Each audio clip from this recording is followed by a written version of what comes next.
Halo semuanya, hari ini kami akan membahas atau membedah tentang berapa sih HPP yang dibutuhkan untuk memproduksi pisang coklatku. Sebelumnya, perkenalkan dulu anggota kelompok kami. Yang pertama ada saya, Angel Octavia, dan ada Ariel, Nathan, Primanto, dan Yusuf. Hal pertama yang akan kami bahas hari ini adalah harga pokok penjualan pisang coklatku. Pisang coklatku ini merupakan salah satu usaha yang menawarkan kreasi makanan manis nan lezat berbahan dasar pisang coklat. Maka dari itu membutuhkan pemahaman yang mendalam tentang harga pokok penjualannya atau HPP-nya untuk menentukan harga jual yang tepat dan memastikan profit usahanya. Berikutnya adalah modal awal yang dibutuhkan. Yang pertama, biaya bahan baku. Usaha ini bermodal bahan baku sebesar Rp210.000. Ini mencakup pembelian pisang, coklat, dan bahan-bahan lain yang diperlukan untuk membuat produk. Yang kedua adalah biaya peralatan. Selain bahan baku, juga mengeluarkan Rp300.000 untuk membeli peralatan seperti kompor, penggorengan, dan alat-alat pendukung lainnya. Berikutnya ada total modal awal. Jadi total modal awal yang butuh untuk memulai usaha pisang coklatku ini adalah sekitar Rp510.000. Berikutnya akan dilanjuti oleh rekan kami Ariel. Makasih Angel untuk kesempatannya. Sekarang saya Ariel akan menjelaskan tentang bahan baku yang digunakan oleh pisang coklatku. Yang pertama itu ada pisang dan coklat. Untuk pisangnya, pisang coklatku membutuhkan sekitar 10 sisir pisang dengan harga Rp14.000 per sisir, sehingga total biaya untuk membeli pisang sebesar Rp140.000. Untuk pembelian coklat, pisang coklatku membutuhkan 2 kilo coklat meses dengan harga Rp13.000 per kilogram, sehingga total pembelian coklat sebesar Rp26.000. Untuk bahan lainnya, pisang coklatku juga mengeluarkan biaya untuk membeli bahan-bahan seperti kulit lumpia, minyak goreng, dan gula dengan total harga sebesar Rp54.000 per pesanan. Lalu setelah biaya bahan baku, kita ada biaya overhead. Kalau untuk sewa tempat, pisang coklatku ini nggak bayar biaya tambahan karena mereka masih menggunakan properti pribadi. Lalu untuk biaya listrik dan air, pisang coklatku ini diperkirakan mengeluarkan biaya sebesar Rp200.000 per bulannya. Untuk gaji karyawan, karena pesanannya belum terlalu banyak, kira-kira mereka hanya membutuhkan satu orang untuk membantu proses produksi dengan biaya Rp50.000 per pesanan. Untuk biaya lain paling mereka hanya mengeluarkan biaya untuk biaya transportasi untuk mengirim pesanan jarak jauh. Selanjutnya kita akan membahas penentuan harga pokok penjualan yang akan dilanjutkan oleh Yusuf.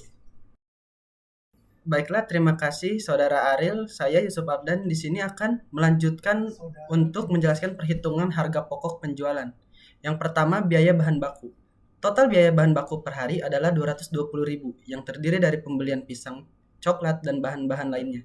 Yang kedua ada biaya overhead. Biaya overhead per bulan mencapai Rp250.000 termasuk sewa tempat, listrik, air, gaji karyawan, dan biaya lain-lain. Yang ketiga ada perhitungan HPP. Dengan total biaya bahan baku Rp220.000 per pesanan dan biaya overhead Rp250.000 per pesanan, maka HPP per hari yang dapat dihitung sebesar Rp490.000. Untuk analisis persentase COGS berdasarkan perhitungan pisang coklatku mendapatkan persentase COGS atau cost of goods sold sebesar 40% dari harga jual. Ini berarti 40% dari harga jual akan digunakan untuk menutup biaya bahan baku dan overhead. Keuntungan yang diharapkan, dengan persentase COGS 40%, pisang coklatku mengharapkan keuntungan sebesar 60% dari harga jual untuk menutupi biaya lain dan mendapatkan laba bersih. Perbandingan dengan industri. Persentase COGS 40% ini tergolong wajar untuk industri makanan dan minuman, di mana rata-rata COGS berada di kisaran 30-50%.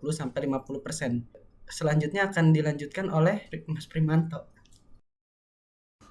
Oke, terima kasih Bung Yusuf ya. Lalu berikutnya kita akan membahas tentang perbandingan harga jual dan harga pokok. Nah, harga jual ini dengan persentase COGS 40%, maka harga jual per porsi yang ditetapkan adalah sebesar 3.500 ya untuk produk pisang coklatku ini. Lalu harga pokok ya, berdasarkan perhitungan harga pokok per porsi produk adalah sebesar 1.400. Lalu berikutnya adalah margin laba. Nah, dengan harga jual 3.500 dan harga pokok 1.400, maka dapat diperoleh margin laba sebesar 60% per porsi. Lalu berikutnya adalah kita akan membahas tentang proyeksi laba. Nah, pendapatan harian. Dari pendapatan harian ini, dengan kapasitas produksi 200 porsi per pesanan dan harga jual 3.500 per porsi, maka dapat memperoleh pendapatan harian sebesar 700.000. Lalu untuk laba hariannya, dengan harga pokok 1.400 per porsi dan persentase COGS 40%, maka dapat memperoleh laba harian sebesar 420.000. Lalu untuk proyeksi laba bulanan, jika pisang coklatku ini beroperasi 15 pesanan dalam sebulan, maka dapat memperoleh laba bulanan sebesar 6.300.000 rupiah. Berikutnya akan dibahas oleh rekan saya, yaitu Nathan. Terima kasih sahabat-sahabatku yang super. Selanjutnya, strategi optimalisasi harga pokok. Yang pertama, bisa negosiasi harga bahan baku. Lakukan negosiasi dengan pemasok yang ada di pasar untuk mendapatkan harga bahan baku yang lebih kompetitif, sehingga dapat menurunkan biaya bahan baku. Selanjutnya, ada efisiensi operasional. Tinjau ulang proses produksi dan cari peluang untuk meningkatkan efisiensi, seperti optimalisasi penggunaan bahan dan penyesuaian jam kerja. Selanjutnya, ada otomasi dan digitalisasi. Implementasikan solusi teknologi untuk melakukan promosi agar dapat meningkatkan penjualan produk pisang coklatku. Kesimpulannya dari yang sebelum-sebelumnya kita jelaskan adalah, dalam menjalankan usaha pisang coklatku, pemahaman yang baik tentang harga pokok penjualan sangat penting untuk menentukan harga jual yang kompetitif dan memastikan profitabilitas usaha. Dengan modal awal 600.000, biaya bahan baku 220.000 per pesanan, dan biaya overhead sebesar 50.000 per pesanan, sehingga dapat menetapkan harga jual di 3.500 per porsi dan memperoleh laba bulanan sebesar 6.300.000. Optimalisasi harga pokok melalui negosiasi, efisiensi operasional, dan digitalisasi akan membantu mereka mempertahankan dan meningkatkan keuntungan usaha. Baik, sekian dari kelompok kami. Kurang lebihnya mohon maaf. Assalamualaikum warahmatullahi wabarakatuh. Shalom. Om Swastiastu, Namo Buddhaya. Salam kebajikan.